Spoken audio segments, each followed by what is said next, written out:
Sunburst tiaras have a rich and fascinating history that dates back to ancient times.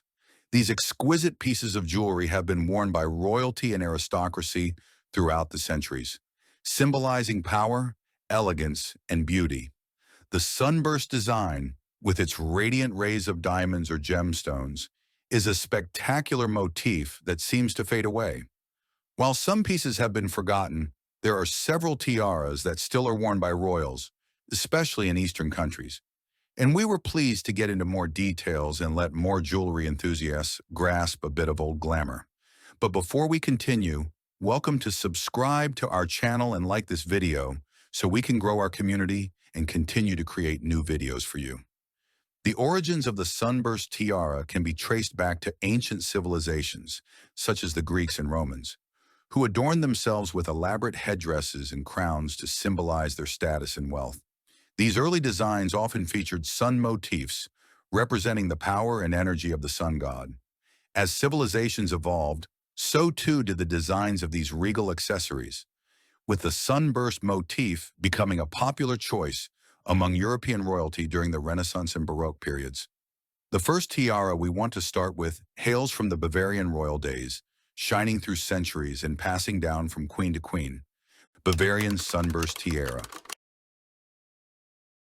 The piece has a prominent central element with a fleur-de-lis set en tremblant, from where several spiky elements radiate. The side elements are decorated with foliage motifs. It is set with cushion-shaped, brilliant, and rose diamonds mounted in silver. It has a detachable frame, allowing the elements to be repurposed as a necklace and aigrette. This tiara can be more associated with its wearer, Infanta Maria de la Paz, Princess of Bavaria, who married Prince Ludwig Ferdinand of Bavaria in 1883.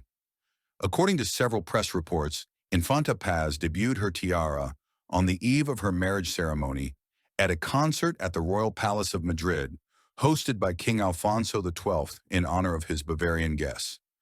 Luckily, we can see the tiara worn by her descendants in modern days.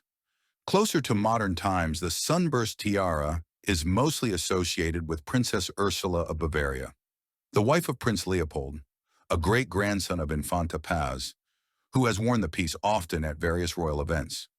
Sadly, the tiara was auctioned off and sold to an anonymous buyer. Will we ever see it again?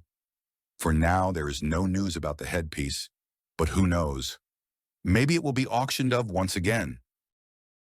Cartier Diamond Tiara. The first ever design of a sunburst tiara from Cartier dates back to 1904 for Mary Morgan Burns, sister of J.P. Morgan, and then the Countess of Suffolk. The latter was depicted more prominently as Miss Daisy Leader, who received the tiara which could be worn as a stomacher. Something new for the way we can imagine tiaras. The sunburst tiara of 577 brilliant diamonds and many more rose-cut stones was based on the form of the kokoshnik. Sunbeams made of diamond radiate from a central point close to the hairline, most of them confined within a flat ellipse like the sun. Several of the ellipses may be placed on top of each other, in which one can imagine several suns. The center was once set with a large star sapphire, but was replaced with a yellow diamond that weighed over 71 carats. In London, Cartier was still making famous sun designs, resulting in the precise model remade which we could see at Cartier's display. But what inspired Cartier for this particular design?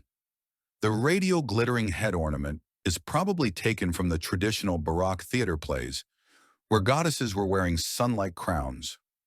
True or not, we wonder if the Maison would ever redesign the piece in the modern interpretation. Let's see and wait. Princess Fatimeh's Emerald Tiara. The prettiest of all the different crowns and tiaras among Persian crown jewels we have encountered is Princess Fatimeh's Emerald Sunburst Tiara. And although there is not much to say about it, it is certainly stunningly beautiful. The centerpiece of the little crown is a 25-carat cushion-shaped pink spinel, which is as lovely as any ruby. The spinel is surrounded by diamond sunbursts, which are surmounted by teardrop emeralds, the largest of which reaches 20 carats. On either end of the tiara, two identical floral motifs are located with a single large diamond in the center of each. The base of the tiara is covered by a row of diamonds. The first and only known person to have worn the Sunburst Tiara is Princess Fatimeh, the half-sister of Mohammad Reza Pahlavi. She chose to wear the tiara for her brother's coronation in 1967. But where is the headpiece now? It is currently at the Museum of the Treasury of National Jewels, which is open to public, and probably won't be worn by any surviving descendants at all. Pearl Sunburst Tiara. But don't be surprised, as Asian countries indeed love the sunburst motif, reminiscent of commonplace Japanese iconography, a sign of material and spiritual prosperity, and a sign of renewed life.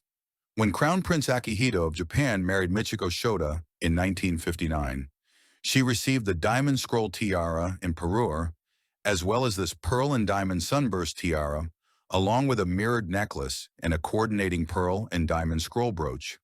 The tiara remained a favorite for the next 3 decades, being worn for the British state visit to Japan in 1975, the Jordanian state visit in 1976, the Spanish state visit in 1980, and numerous occasions. While there are fewer images available to look at the beautiful headpiece, the next Crown Princess Masako gave us a better look at this tiara. However, the Crown Princess, now the Empress, was suffering from adjustment disorder, and except only once for being pictured arriving in the tiara for the New Year's reception, and since she was not pictured wearing the piece for years. The tiara's sunburst motif, with radiant diamond rays and delicate pearls, is a nod to Japan's identity as the land of the rising sun. As part of the pearl sunburst parure, it is accompanied by a matching necklace, earrings, and a brooch, all featuring the same refined pearl and diamond design. Pearls signify purity, elegance, and refinement. Though its exact origins remain unknown, it is believed to date back to the late 19th or early 20th century, possibly crafted by Japanese court jewelers or a European house. Worn by generations of imperial women, including Empress Michiko and Empress Masako, this tiara was reserved for Japan's most formal occasions, from state banquets to enthronement ceremonies. But what about recent years? For now, we haven't seen the tiara in public. Who knows, maybe we will see it on the next Crown Princess. Baden Sunburst Tiara. While star tiaras were once a popular motif in the 19th century, there are also many antique pieces that incorporate sun and sunburst motifs. And the next piece in our dazzling parade is the Sunburst Tiara of the Baden family.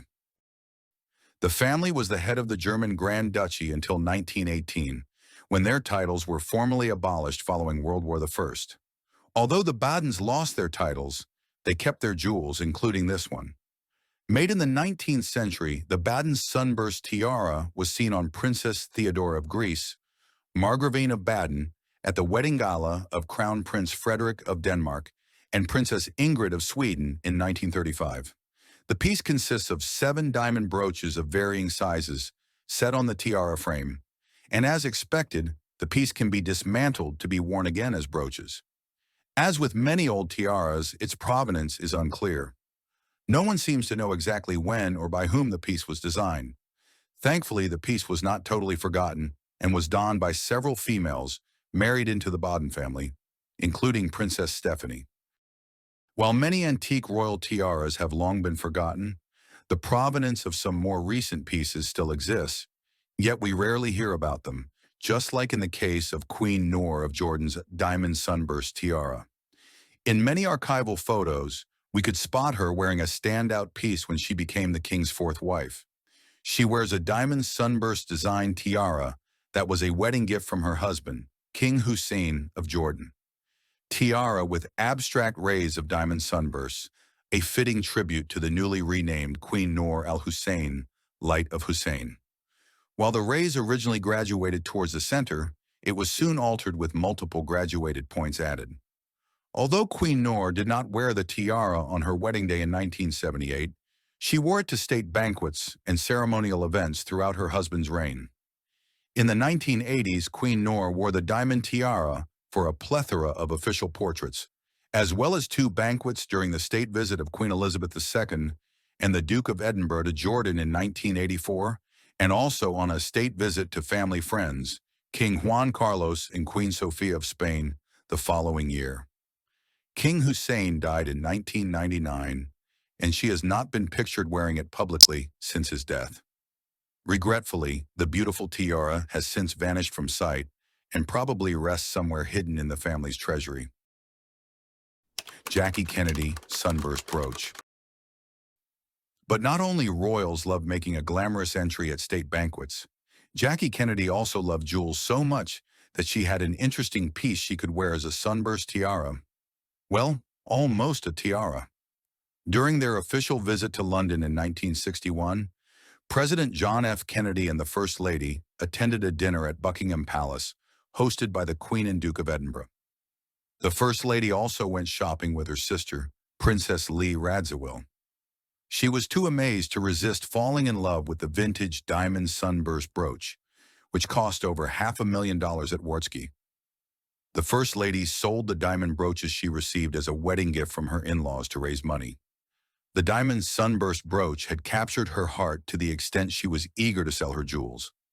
During the Shah of Iran and Empress Farah's state visit to the United States in April 1962, Jackie made her debut wearing her new diamond sunburst brooch and diamond earrings.